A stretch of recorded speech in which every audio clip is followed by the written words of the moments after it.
What's going on, Imperials? It's Emperor Cubone here.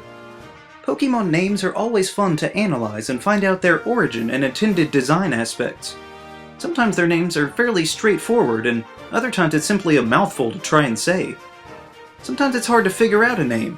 I don't blame anyone for mispronouncing Illumise or the occasional Cinccino, because their names are long and complicated. But there are certain Pokemon that have perfectly understandable names that suffer from people either not knowing or not caring about why they're named what they are. So, here are what I believe to be some of the most inexcusable pronunciations of Pokemon. For their English names, anyway.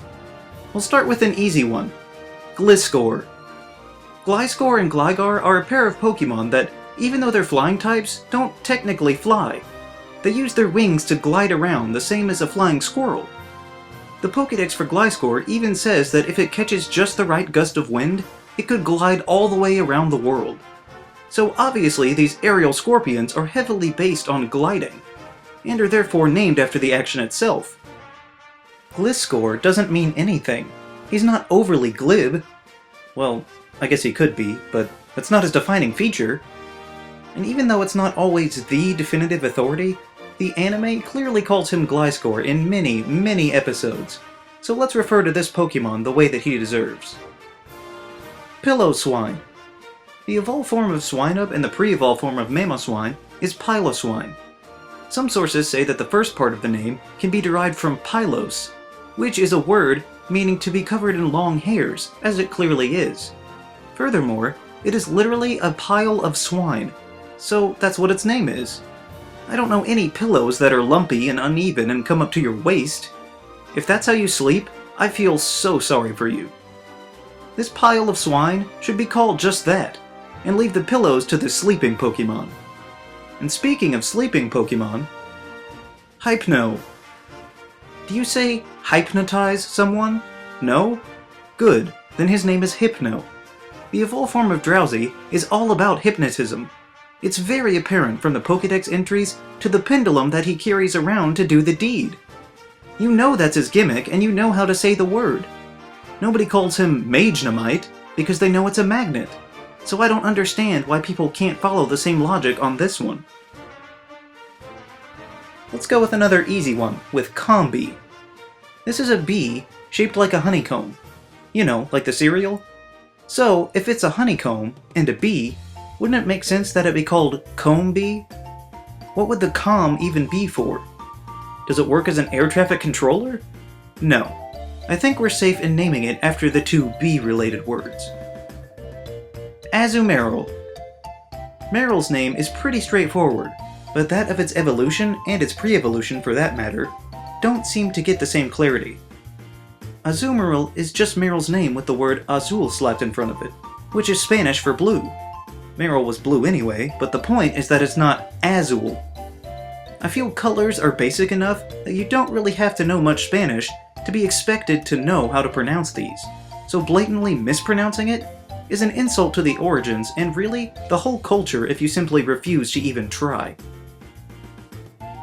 Metagross. There's a G right there.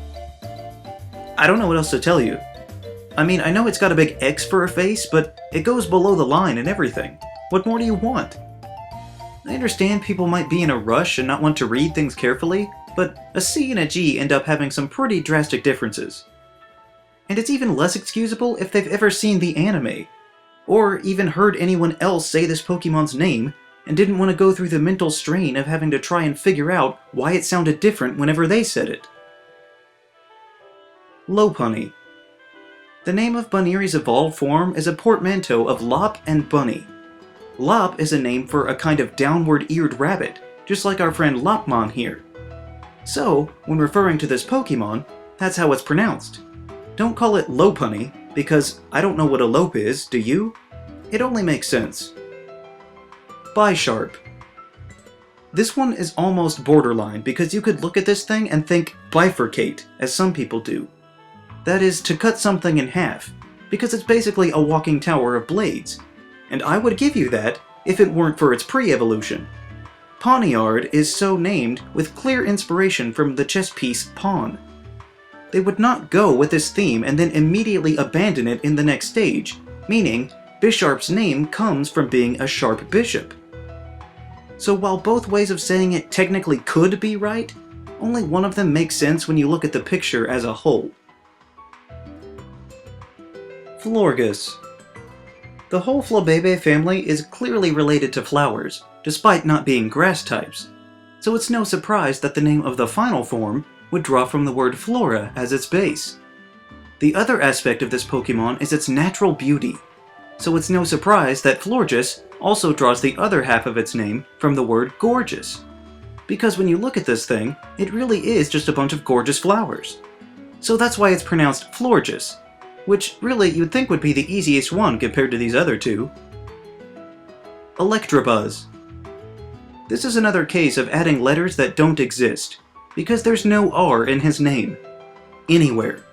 There's one in Electivire, but that has no bearing here, only when he evolves. Yes, the root word is electric, so I guess people just forget to cut off the word early, and don't bother to check if it matches the actual spelling. So don't be one of those people that's uninformed, just because they're too lazy to take the time to read properly. Speaking of not reading carefully, Vivillon. This one is perhaps the most excusable out of them all, because there's a lot of letters in this alphabet soup, and you have to pronounce it kinda French. So some mispronunciation here is acceptable, but there is no I after the L's. So whether it's Vivillon or Vivillon, we can all agree that Vivillon is not this Pokemon's name.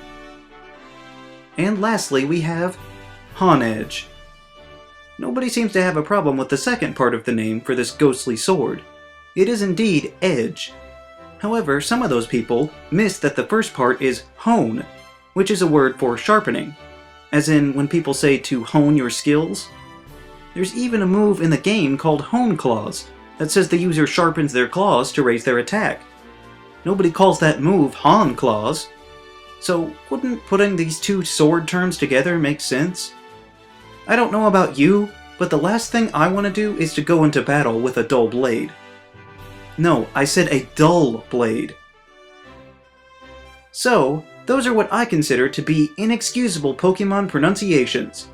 There aren't too many compared to the whole, but if you have said any of these, now you know the reasoning behind them. Are there any other names that you think are beyond excuse? Let me know down in the comments. Also be sure to leave a like, share this video, and subscribe so that you too can become an Imperial today. And we'll see you around next time!